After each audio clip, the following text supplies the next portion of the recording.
Selamat datang di Beetle Channel, semoga kita bahagia. Jangan lupa subscribe, like, komen dan share agar channel ini semakin berkembang. Terima kasih. Bab 1051. Ketiganya berbicara saat mereka berjalan menuju prasmanan. Prasmanan hotel berbintang cukup konsisten dan Jasper sudah bosan dengan makanan yang mereka sediakan dari perjalanan bisnis kehidupan masa lalunya, apalagi yang sekarang ini. Jasper hanya mengambil sepiring makanan dan bertanya pada Sean saat dia makan, "Oh, benar. Bagaimana kabar pekerja yang terluka? Apakah semua orang di lokasi konstruksi baik-baik saja?" Sean menjawab, "Dia sudah bangun. Untungnya, itu hanya patah tulang belakang. Masih ada harapan untuknya dan dia akan baik-baik saja setelah sekitar 1 tahun. Tapi dari penampilan dokternya, saya pikir dia tidak akan bisa kembali ke pekerjaan konstruksi di masa depan." Tapi emosi mereka cukup stabil, mereka juga sangat berterima kasih padamu, Mer. Lain. Mereka telah meminta untuk datang dan berterima kasih sendiri, tetapi saya menolaknya. Pekerja di lokasi bekerja dengan baik. Kami telah menenangkan sebagian besar dari mereka, terutama karena mereka tahu Anda sedang menjaga mereka, Ten. Lain. Tidak ada yang membuat keributan dan mereka semua kembali untuk mengejar pekerjaan yang hilang.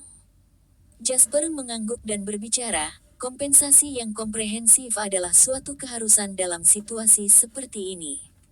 Jumlah itu terlalu kecil untuk menjadi masalah bagi perusahaan, tapi itu cukup untuk menyelamatkan para pekerja ini.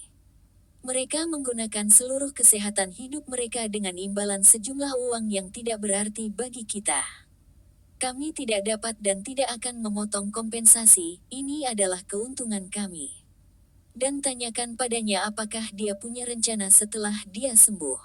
Jika dia ingin terus bekerja untuk kita, maka berikan dia posisi yang lebih santai, tetapi biarkan dia pergi jika dia tidak ingin tinggal.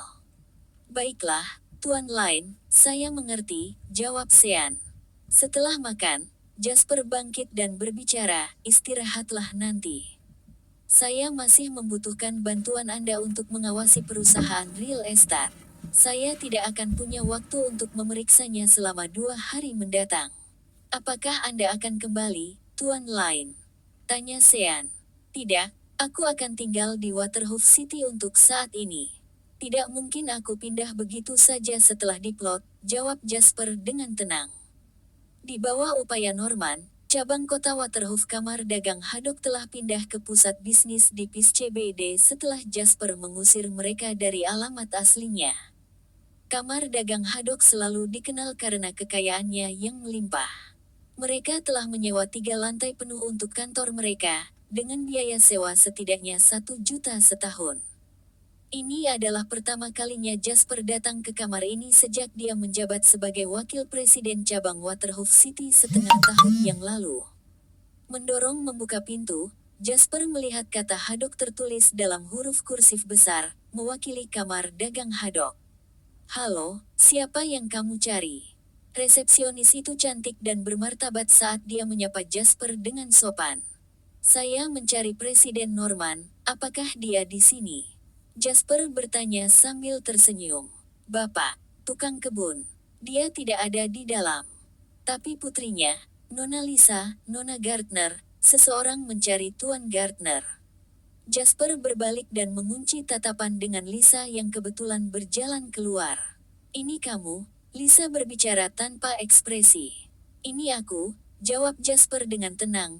"Kau mengira aku akan datang ke sini, bukan?" Lisa mencibir dan menjawab, "Mengapa saya bisa menebak kapan dan mengapa Anda datang, Tuan Wakil Presiden?"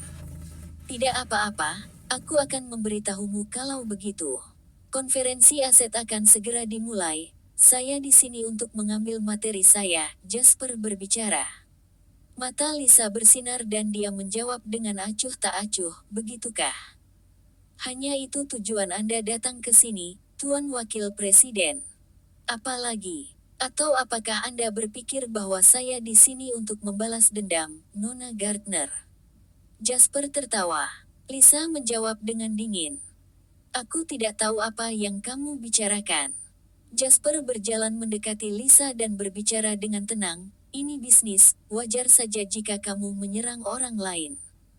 Bagaimanapun, kita adalah musuh, bukan teman. Tetapi jika Anda begitu bersedia untuk melibatkan kehidupan yang tidak bersalah hanya karena konflik Anda dengan saya, apakah Anda tidak takut hantu dihantui ketika Anda tidur, Nona Gardner? Lisa mundur selangkah ketakutan dan tersentak. Pekerja konstruksi meninggal. Mendengar itu, Lisa segera menyadari bahwa dia salah bicara. Namun sudah terlambat untuk kembali ke masa lalu dan mengubah apa yang telah dia katakan. Dia segera menatap Jasper dengan muram dan menuduhnya. Kau menjebakku, Jasper. Aku tidak akan bisa mengatur apapun jika kamu tidak merasa bersalah sejak awal. Jasper melanjutkan dengan dingin, dia masih hidup tapi itu karena dia beruntung. Itu tidak mengurangi rasa bersalahmu, Lisa, kembalilah dan beritahu ayahmu bahwa ini belum berakhir. Lisa menjawab dengan kesal, berhentilah bertingkah sombong. Saya ingin melihat berapa lama lagi Anda bisa tetap sombong. Oh, jadi kamu bilang kamu masih punya trik di lengan bajumu, Jasper menyipitkan matanya dan berbicara. Setelah mempelajari pelajarannya tentang pengaturan, Lisa mendengus dan berbicara, kamu pantas mendapatkan tipuan apapun terhadapmu.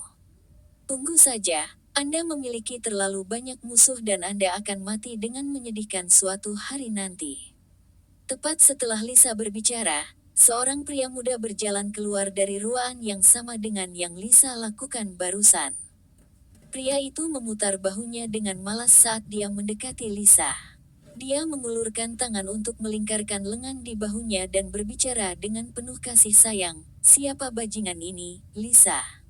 Sepertinya ada konflik di antara kalian berdua. Jasper mengangkat alisnya sedikit ketika dia mendengar aksen yang dimiliki pebisnis dari Theo. Kamar dagang Theo telah tiba di pintu kamar Haddock untuk menyerang mereka. Bab 1052. Jadi apa yang dilakukan Lisa, putri dari Presiden Cabang Kota Waterhoof Kota Haddock, bergaul dengan seseorang dari kamar dagang Theo.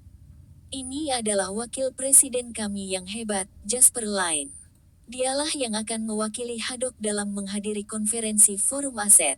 Lisa menatap Jasper dan tersenyum. Pria muda itu terkekeh dan menunjuk Jasper, berbicara dengan nada menghina, si brengsek ini. Lupakan saja, lihat dia. Dia terlihat seperti anak kecil, pulanglah dan panggil orang tuamu sebagai gantinya. Atau apakah kamar dagang Haddock tidak punya siapa-siapa lagi? Alih-alih memiliki seseorang yang mampu seperti Paman Gardner, mereka memiliki bajingan bodoh sepertimu yang datang dan membodohi dirimu sendiri. Jasper memandang pemuda itu dan berbicara, ini adalah stasiun kamar dagang Haddock. Apa yang dilakukan pebisnis Theo seperti Anda di sini? Dudley adalah temanku. Aku mengundangnya.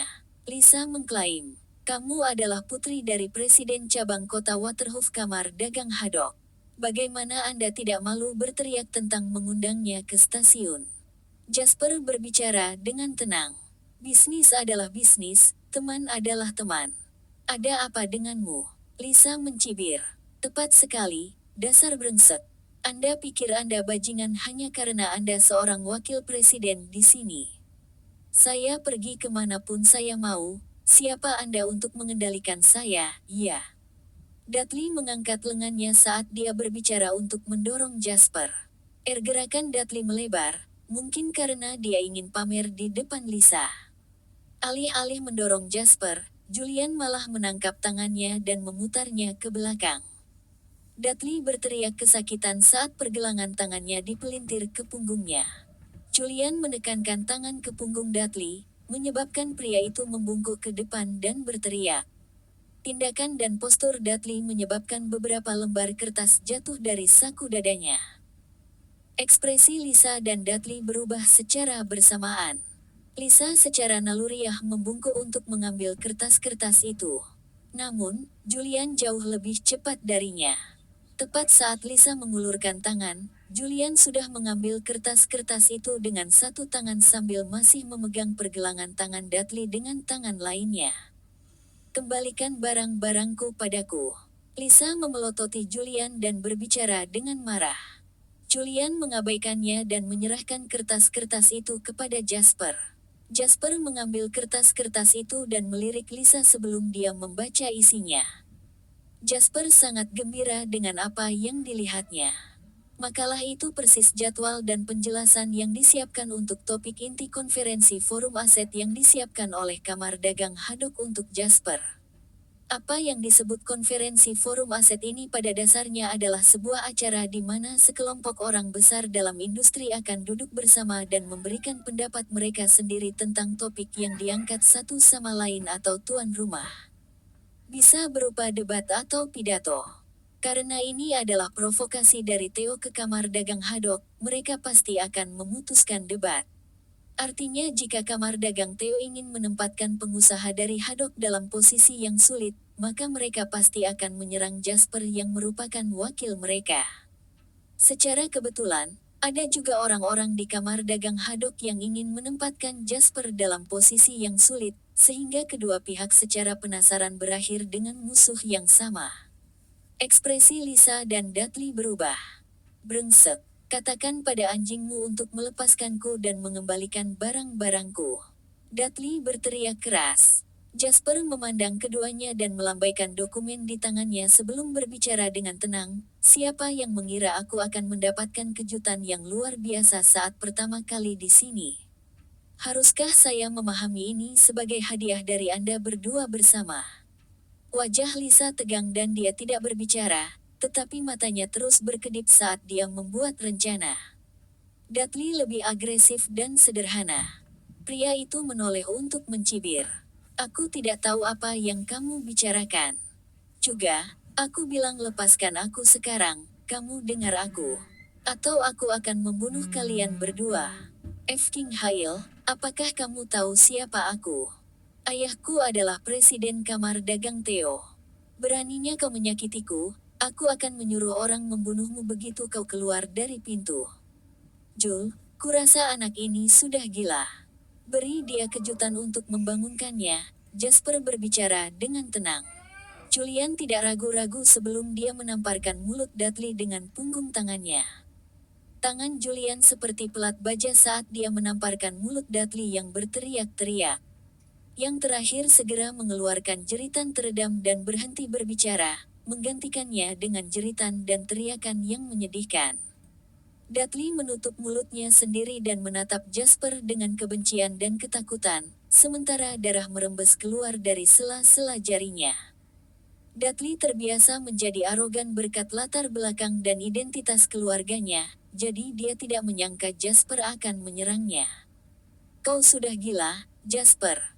Lisa menjerit saat melihat situasi menyedihkan Dudley. Dia segera bergegas untuk membantu Dudley berdiri dan menyeka bekas darah dari wajahnya dengan tisu. Kemudian dia berbalik untuk berbicara dengan Jasper dengan dingin. Apakah kamu tahu siapa ayah Dudley? Jangan berpikir bahwa hanya karena Anda punya bisnis kecil sekarang Anda tiba-tiba menjadi pengusaha kaya sejati. Kamu bahkan tidak punya hak untuk berdiri dan berbicara di depan seseorang sekaliber ayah Dudley. Jasper menyipitkan matanya dan menatap Lisa dengan tenang. Ada yang aneh dengan ekspresi Lisa saat ini. Sepertinya dia senang melihat dia dan Dudley terlibat konflik. Namun demi akting, dia tidak punya pilihan selain berpura-pura marah. Itu tidak semua. Pilihan kata-kata Lisa juga sangat spesifik. Alih-alih menjelaskan penyebab konflik atau mencoba meredakan masalah, dia menekankan identitas Dudley. Ini adalah tempat yang menyakitkan bagi anak-anak dana perwalian seperti Dudley. Dia juga memberitahu Dudley bahwa Jasper hanyalah seorang pengusaha biasa dengan sedikit properti dan keluarga yang normal. Brengsek, beraninya kau memukulku. Tunggu saja, ayahku tidak akan pernah memaafkanmu. Seperti yang diharapkan, Dudley telah mengumpulkan keberanian dan dia memelototi Jasper, tatapannya penuh kebencian dan berapi-api. Tidak ada yang berani memukulku selama ini, kamu yang pertama. Tapi tidak apa-apa, Tunggu saja. Aku akan membuatmu membayar 10 kali lipat untuk tamparan ini. Sepertinya kamu belum sepenuhnya bangun, Jasper bertanya pada Dudley dengan tenang. Dudley tercengang dan dia tampak seperti akan mengamuk. Dia melirik Julian secara naluriah dan rasa takut melonjak dalam dirinya untuk meredam amarahnya. Tamparan itu memberitahunya bahwa Julian bukanlah seseorang yang bisa dia lawan. Tidak ada pilihan lain selain membiarkan masalah ini pergi untuk saat ini. Atau dia akan dipukuli lagi. Dudley menatap Jasper dan berbicara dengan rahang mengeras, "Baiklah, kamu menang kali ini." Dudley kemudian bergerak untuk pergi. Dia jelas dirugikan sekarang dan dia tidak bisa mengalahkan Jasper dalam perkelahian. Jadi Dudley berencana untuk kembali dan menunggu kesempatan untuk membalas dendam. Namun, dia hanya mengambil satu langkah ke depan ketika Julian muncul di jalannya. "Apa artinya ini?" tanya Dudley, ketakutan dan marah. "Apa artinya?" Jasper terkekeh dan menatap Lisa. "Aku khawatir kamu harus menanyakan itu padanya. Aku hanya melakukan apa yang dia ingin aku lakukan." Dudley menoleh ke Lisa dengan bingung dan melihat ekspresi yang agak panik di wajahnya. "Kau gila. Aku bahkan tidak tahu apa yang kamu coba katakan," Lisa berbicara, memaksa dirinya untuk tenang. Bab 1053. Kau ingin Dudley dan aku bertarung, yang terbaik sampai-sampai kita berdua rela mempertaruhkan hidup kita untuk saling menyingkirkan. Semua saat Anda menonton di sela-sela dan menuai hasilnya, bukan?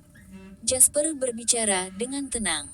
Ekspresi Lisa sedikit berubah pada saat itu. "Apa yang kamu bicarakan? Dudley dan aku berteman. Aku pasti akan berdiri di sisinya jika kalian berdua bertarung. Apa maksudmu menuai hadiah?" Jasper tersenyum dan berbicara, "Saya tidak peduli apakah Anda mengakuinya atau tidak, tetapi ada sesuatu yang harus Anda berdua jelaskan kepada saya hari ini." Jasper mengacungkan kertas di tangannya dan ekspresinya berubah dingin. Dia berteriak, "Kalian berdua. Apa artinya bersekongkol dan mencuri dokumen ini?" Ekspresi Lisa menjadi gelap ketika dia melihat kertas-kertas di tangan Jasper. Dia tahu bahwa Jasper telah menemukan kelemahan dan tanpa penjelasan yang masuk akal, Jasper pasti akan meledakkan masalah ini. Dia akan ditempatkan dalam posisi yang sulit saat itu. "Aku tidak tahu," Lisa memalingkan wajahnya dan menjawab dengan tidak wajar, "Mengapa aku tahu apa yang ada padanya?" Dudley menyeka darah dari sudut bibirnya dan mengejek. Namun dia tidak mengatakan sepatah kata pun. Jelas bahwa keduanya berencana untuk meninggalkan masalah itu sendiri dengan menyangkal dan tetap diam. Jasper memandang keduanya dan berbicara, "Jadi kamu tidak akan mengakuinya?" "Baik-baik saja maka." Jasper kemudian berbalik untuk melihat resepsionis yang masih linglung dan ketakutan. Dia berbicara, "Bisakah Anda menelepon Tuan Gardner?" "Hah?" Resepsionis menatap Jasper dengan tatapan kosong. Otaknya masih belum bisa menangkap apa yang terjadi. "Katakan padanya bahwa jika dia tidak datang dan menangani ini secepat mungkin, maka aku akan menuntut putrinya dengan alasan mencuri rahasia dagang." Lisa melompat seperti kucing yang ekornya diinjak. "Omong kosong apa itu, Jasper? Kamu harus bertanggung jawab atas kata-katamu. Anda tidak bisa begitu saja menuduh saya mencuri rahasia dagang tanpa bukti. Anda benar-benar berpikir Anda berada di puncak dunia. Kita akan tahu jika kita menyelidikinya," Jasper berbicara dengan tenang. Dengan itu, Jasper berbalik untuk melihat resepsionis. Yang terakhir tidak berani membuat marah Jasper sehingga dia segera menemukan nomor Norman dan memanggilnya. Pada saat yang sama, Lisa juga memberi isyarat kepada Dudley dengan tatapannya, mendesaknya untuk melakukan sesuatu. Ekspresi Dudley masam. Lisa adalah orang yang menyerahkan dokumen itu padanya.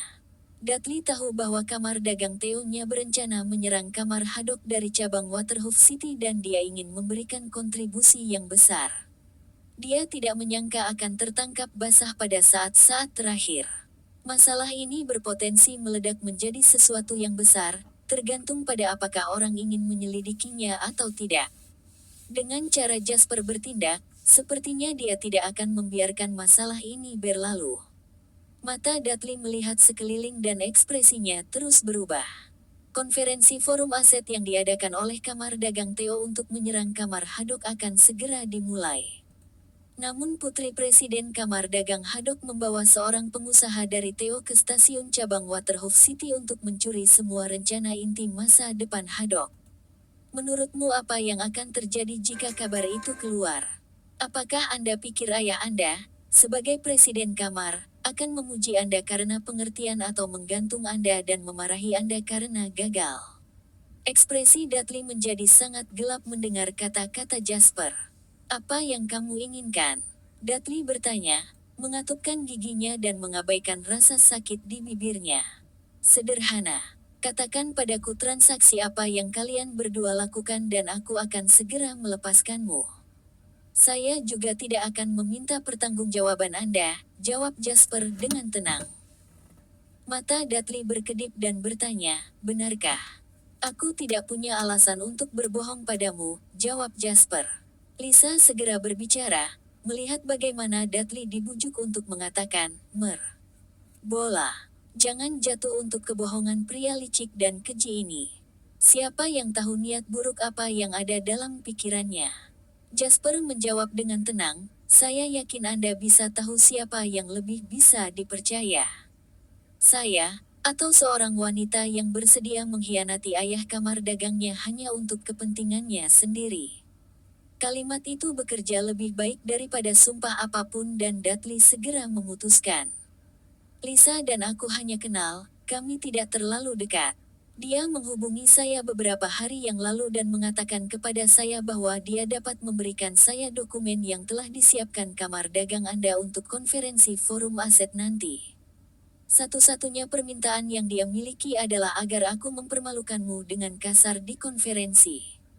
Kupikir karena kita harus berurusan dengan siapapun yang dikirim oleh kamar Haddock, aku akan mendapatkan intel internal yang penting tanpa harus melakukan lebih dari yang seharusnya kulakukan.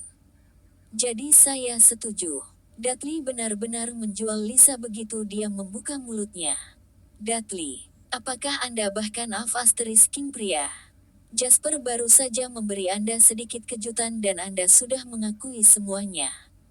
Kamu tidak punya nyali, pengecut. Lisa menjerit malu. Dudley melirik Lisa dengan dingin. Dia mengatupkan rahangnya dengan tenang dan berbalik untuk bertanya pada Jasper, bisakah aku pergi sekarang? Jasper melambaikan tangannya dan menjawab dengan senyum bermata sabit, jika kamu mau. Meski mendapat persetujuan Jasper, Dudley tidak langsung pergi. Sebaliknya, dia melihat dokumen di tangan Jasper dengan ragu-ragu. Jasper tersenyum sebelum dia merobek kertas di depan Dudley menjadi dua dan berbicara, apakah ini menenangkan kekhawatiranmu? Dudley menghela napas panjang dan menyeka darah dari sudut mulutnya. Dia berbicara dengan muram. Setidaknya kamu adalah orang yang menepati janjimu. Tapi ini belum berakhir, tunggu saja. Tidak mungkin orang seperti Dudley akan membiarkan masalah ini begitu saja setelah kalah sekali dari Jasper. Pria itu telah memikirkan banyak cara untuk membunuh Jasper di benaknya dan dia berbalik untuk pergi setelah dia mengatakan bagiannya. Julian memandang Jasper seolah bertanya apakah dia harus mengikuti pria itu. Jasper menggelengkan kepalanya dan menjawab, biarkan dia pergi. Ini hanya masalah kecil, tidak ada yang bisa kita lakukan bahkan jika kita menangkapnya dengan tangan merah. Itu bukan sesuatu yang bisa kita kemukakan. Jadi itu tidak akan mempengaruhi hasil dari situasi ini. Jasper kemudian menoleh ke Lisa dan bertanya dengan tenang, apakah ada yang ingin kamu katakan? Lisa menatap Jasper dengan dingin dan mencibir. Jangan terlihat begitu bangga, Jasper. Kamu adalah orang mati yang berjalan. Apakah begitu? Kalau begitu tolong tunggu aku sampai ayahmu datang dan menangani ini. Jasper mengangkat bahu dan menoleh ke resepsionis. Maaf, tapi apakah panggilannya sudah tersambung? Resepsionis tergagap ketakutan, itu terhubung. Tuan Gardner berkata, dia akan segera datang. Baik. Bisakah Anda juga membantu saya menghubungi orang-orang dewan lainnya? Katakan pada mereka untuk tiba dalam setengah jam, saya mengadakan rapat. Satu hal lagi, bisakah Anda membawa saya ke ruang rapat yang paling sering Anda gunakan? Resepsionis mengangguk dengan penuh semangat dan tidak berani mengatakan apa-apa. Dia melirik Jasper diam-diam melalui penglihatan tepinya dan berpikir sendiri. Bagaimana pria muda, tampan, dan kaya ini tidak hanya hormat dan bermartabat, tetapi juga ramah. Pipinya memerah semakin dia memikirkannya. Halo, bisakah Anda memimpin jalan, tolong? Suara Jasper telah mengejutkannya dari delusinya dan dia dengan panik menjawab sebagai pengakuan. Dia dengan cepat memimpin jalan, menghela nafas saat dia berjalan. Apa yang aku pikirkan? Ini bukan pria yang bisa kuimpikan. Tapi dia sangat menawan. Bersambung, terima kasih telah menyaksikan dan mendukung channel ini.